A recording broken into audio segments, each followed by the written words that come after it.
Walker. Entertainment, travel, and more. Hey Todd, what's new? Welcome to another show of the Haberdasher's Couch. We don't have to pay somebody to listen to you. Sometimes you do. I tell you what, we got a fully loaded couch, and it's a good thing it's fully loaded because, boom, we're doing gangster tour talking today. We're talking about a walking gangster tour of downtown St. Paul by Sin City Tours, and it's a 90-minute stroll, and we're talking gangsters and St. Paul and how it all relates to that era. And we're happy to have Todd Walker down at the end of the couch, who's going to answer some questions here and find out just what the heck is going on in this town.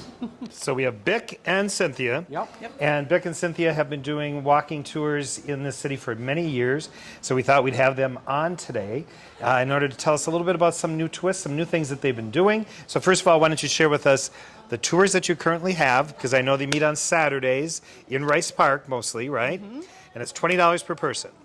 Yes, we're doing a walking gangster tour of St. Paul. It's 90 minutes or so. We're finding we're having a hard time getting it in 90 minutes because people ask so many great questions. And we're doing them on Sundays also. Oh, you are? Okay. We are. And then for just a minimum of 10 people, you can have your own private tour scheduled for whenever you want. There you go. All right. And those are $20 each. And we're also doing a walking ghost tour of Summit Avenue. Okay, so let's break them down. So first, tell us about that tour, the walking ghost tour of Summit Avenue, because I'm sure people are already starting to think of that four-letter word fall and going to be wanting to go out and book some events and activities. So tell us about that tour first. Well, that one is 25 as opposed to 20, and that one's about an hour 45. And we take a stroll along Victorian Summit Avenue, which I'm sure you know is the largest collection of preserved Victorian homes in the United States in one spot, because I know you're big in that area. Kind of live up there, don't you? Yep, I do.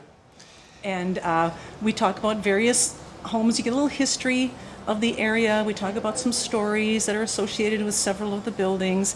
And we're doing that one about 2 times a month right now. But yes, in the fall, we'll start doing them regularly. And just like the gangster tour, if you want your own private tour, you can get one for a minimum of 10 people. Yeah, because you and I had talked, because I did a story for Minneapolis St. Paul Magazine on, during that whole Halloween time, and you shared some different stories, and I think I did something for the Pioneer Press too, so that was very Does the private tours include a trunk?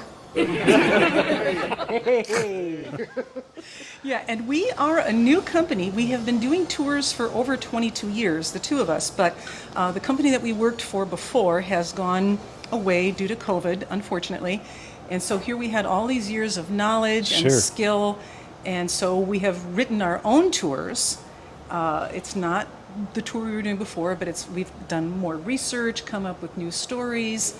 I wrote a book about gangsters in Minnesota that came out in September. So a lot of it is based on that. So we just went, well, here we are. Let's start our own company. Bick, tell us about the other tour that you do. Well, we do the walking gangster tour of downtown St. Paul, and like Cynthia was saying, there's so much in this city and so much that's been undiscovered. We just keep digging into it. We're finding all these really cool stories within about 1.25 mile walk through a portion of downtown.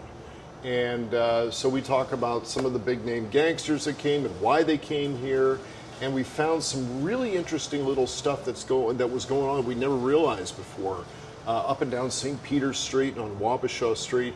So it's just been really rewarding, kind of digging into that stuff. You have the federal courthouse right across the street, right? Yes. Yeah. Right. Yeah, there's some great stories over there. Right. Yeah. Both gangster and ghost. Yes, stories the in ghost that stories story. over there. I think we might have talked about that when I wrote the story for one of the papers or something. Probably did, And because it's a gangster that they Yep. think haunts the Landmark Center. So Yeah. kind of all full circle coming together. That's the haunted walking tours. Yeah. So now I'm sure the people are going to be most interested in a couple stories. So why don't each one of you maybe share just a short little teaser that people may want to hear about each one of the two tours. How about? Go ahead. You got one? Well, yeah, the ghost tour, we go by a house that is considered to be the most haunted house in St. Paul, the Chauncey Griggs Mansion, which a lot of people have probably heard of. And for this tour, I actually interviewed a woman who lived in that mansion, rented the second floor apartment in the 80s, back when Summit Avenue was not so fancy. You may remember back, I know I moved into a house on Summit in the 80s, and my mother was like, "You're going to get killed. That's a terrible neighborhood." Ah! But it was a great place for a single woman to rent a cheap apartment, Right. so that's what she did. And she moved into her apartment sight unseen, rented it sight unseen, and discovered that she had a ghost in her living room. And she thinks it's Chauncey Griggs, the owner of the mansion. And so she made a deal with him because she could sense ghosts, she said. And she said, "Look, I got a deal with you. You can stay here as long as you keep me safe from poltergeists. I don't like them." So she put all of her furniture on one half of the living room, and she let her ghost have the other half of the living room, and he could have the spare bathroom. That kind of sounds like my house. I know. It's nice when you can come to an agreement with your ghosts. Yeah. And she did end up having an encounter later with a poltergeist, and we talk about what happened and how she, was unhappy that her ghost didn't keep So that's the poltergeist teaser. out. That's the That's teaser. the teaser. Okay. And the other teaser is, while that house has the reputation of being the most haunted house in St. Paul, I think there's another house that maybe gives it a run for the money. Really? So that's part of your tour too. That might be even more haunted. All right. I have to tell you, a friend of mine lives in that apartment right now.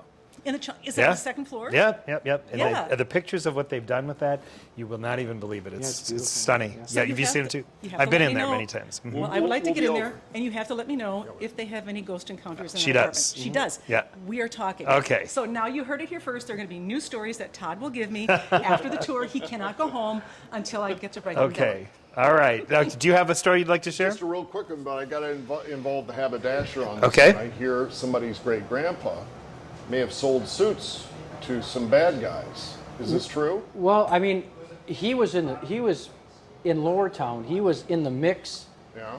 and the Jewish community, really during Prohibition, they were some main suppliers to the booze, right? Yeah. Because they could still make kosher wine. Okay. So the government will let them make X amount of gallons a year. Yeah. But sometimes it wasn't all for religious purposes, right? And those guys dressed. Yeah. So yeah. Yeah, you got to look the part. I It mean, is. you got to look good, Yeah. right? Yep. So where did they go? It's one of the facts that we Right. talk about on the Walking Gangster tour, that they did make an exception for sacramental wine. Yes. And yes, in the Jewish community also, but also in the Catholic Church. Yep. And the number of people calling them priests and rabbis exploded, and the sale of sacramental wine Right. increased by 800%. I'm actually a rabbi. Just today. Are you? Yeah, I'm a rabbi. Well, we can get our wine from you. Right, Anthony. right. All right. so Well, much to do after so if people want more information about the tours, where do they go? They go to sincitytours.com, which is CYN citytours.com, and just email us and get some tickets and check out our schedule. Wonderful. All right. Thanks for everybody being on the couch.